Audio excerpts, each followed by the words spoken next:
Um autor dentro do campo psicanalítico que tem sido redescoberto e revalorizado para se pensar várias questões da clínica contemporânea e de se pensar determinadas formas de contextualizar a relação mente-corpo, de maneiras que não passem pelas cisões e pelas compartimentações enviesadas na nossa cultura, é Sandor Ferenczi. Lendo aqui um pouco do livro Ferenczi e a Psicanálise, Corpo, Expressão e Impressão, de Leonardo Câmara, algumas considerações sobre esse autor que pode ser bastante interessante. Além da complexificação, a outra vantagem da linguagem é o fato de ser um modo de expressão mais econômico, no sentido de exigir menos esforço corporal para ser realizado e compreendido pelo entorno, tornando-se assim mais eficiente para a criança e, sobretudo, para os pais.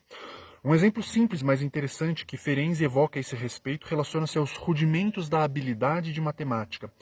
Quando, em vez de você acompanhar cada vez o cálculo nos dedos, se coloca um número como um símbolo no lugar de uma série de números, já se economiza bastante gasto psíquico. Tal princípio de economia também se torna flagrante quando as palavras passam por um processo de abstração. As palavras abstratas, essas que os adultos conhecem e usam, são mais precisamente entendidas como signos verbais, e o signo verbal, por sua vez, consiste em um fragmento atenuado daquelas palavras eivadas de vivências corporais. A abstração que se dá na linguagem é o processo de selecionar alguns elementos, excluir e descartar os demais, com o fim de manter somente os elementos capazes de generalização. Sendo um elemento sonoro que cristaliza um sentido específico, o signo verbal apresenta-se despido de sua potência imaginativa e motora e, por isso mesmo, pode ser generalizado para abarcar objetos diferentes com qualidades distintas sob um mesmo nome. Sua atenuação reside justamente nesse recorte, nesse decalque, nessa filtragem em que é supostamente purificado dos elementos sensoriais e motores, elementos estes que são mais claramente corporais, materiais. Uma vez atenuado, o signo verbal adquire, pois, mais potência de generalização, menos esforço corporal para ser expressado e também pode ser ligado aos processos de pensamento, dando origem a outro aspecto do modo de expressão por palavras, o pensamento consciente. A abstração ou atenuação das palavras é consequência também do fato de a linguagem estar inserida em uma relação da criança com a realidade, marcada predominantemente pela projeção, isto é, pela separação do eu e do mundo. Ainda que as palavras possam, para a criança, satisfazer as condições impostas para regredir a uma experiência de onipotência, o que Ferenczi deixa claro é que a linguagem se organiza em um momento no qual a criança reconhece a realidade, isto é, em que percebe a existência de coisas que não se confundem com o eu, de coisas que, inclusive, resistem à sua vontade. A mão estendida é com frequência recolhida vazia. O objeto cobiçado não acompanha o gesto mágico. E mesmo uma potência adversa e invencível pode opor-se pela força a esse gesto e coagir a mão a retomar a sua posição anterior. Por não se conformar mais aos seus desejos, as coisas são projetadas para fora e as relações que as encadeiam em causas e efeitos não estão mais remetidas necessariamente ao seu desejo ou a de potências superiores, mas a condições que escapam do seu controle e capacidade de previsão. Uma das principais consequências disso é que transpor ou traduzir em palavras estados internos e subjetivos, como emoções, sentimentos, experiências eminentemente corporais, etc., consiste, para Ferenczi, em projetar esses estados para fora, isto é, objetivá-los e torná-los elementos externos. À medida que a distinção entre o eu e o mundo se torna maior, esse processo projetivo ou objetificação por parte da linguagem neutraliza cada vez mais as palavras no sentido de as cindirem de seus componentes sensoriais e motores originários. Destaca-se, contudo, que, em primeiro lugar, a atenuação não significa uma perda irreversível, isto é, ela não é uma sentença, nem um destino. Mesmo as palavras que se tornaram neutras ou abstratas ainda invocam imagens quando nos atentamos a elas e, mais que isso, preservam um componente motor, na medida que, para serem pronunciadas ou mesmo escutadas, mobilizam uma multiplicidade maior ou menor das partes do corpo como se as fizesse vibrar e pulsar. Não à toa, a emoção que suscitam produz aquilo que Ferenczi designou como mímica da representação, o que significa dizer que essa mímica corporal se faz mais presente quanto mais afeto permeia as palavras ditas.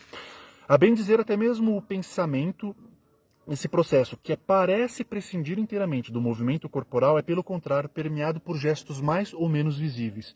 De fato, longe de conceber o pensamento e a motilidade como duas entidades separadas por uma distinção fundamental, em um texto particularmente inspirado pela mais fina observação, Ferenczi concluiu haver uma identidade entre esses dois processos. Acrescente-se que, para ele, o pensamento origina-se de uma atividade corporal bem específica, que é a de cheirar. O olfato é o protótipo do pensamento.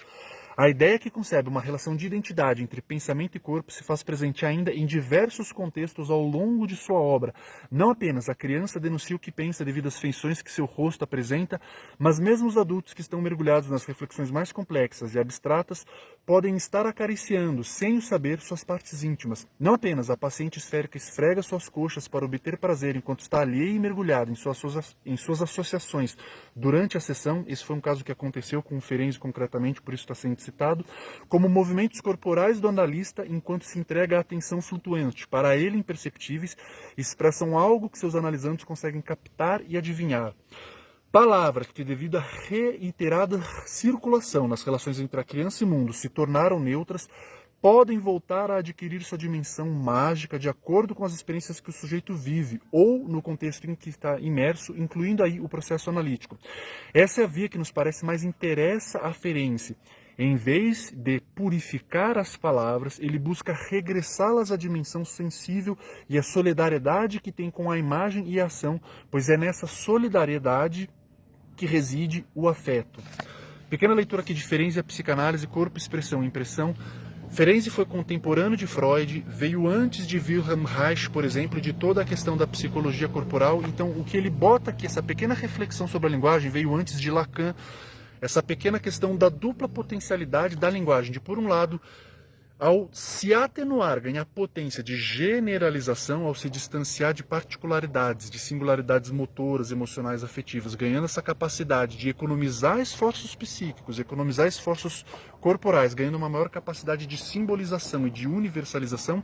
E, por outro lado, como várias correntes questionam na situação atual, quando esse processo vai muito além, a ponto de se tornar um vazio afetivo, das pessoas terem eventualmente uma falta de si mesmas num registro corpóreo, num registro sensorial, em recheios mais vivenciais imediatos, estarem perdidos ali em solilóquios, em blá blá blás, em eternas cadeias de significantes, em eternas representações que não pareçam se referir a mais nada de luminoso, de substancial, de sagrado ou qualquer termo. Então, o que o Ferenczi coloca, que depois a psicologia corporal, através de outros autores, como Alexander Lowen, Winnicott, o próprio Jung, em alguns aspectos vão trazer, é como lidar, como honrar essas duas dimensões de palavras. Por um lado, o potencial da economia psíquica, o potencial da economia motora, ganhando capacidade de universalização e de abstração, e por outro lado, o inverso, quando é necessário, a gente já tendo desenvolvido a capacidade da linguagem, da abstração, retomar um processo de singularização, não de atenuar a palavra dos seus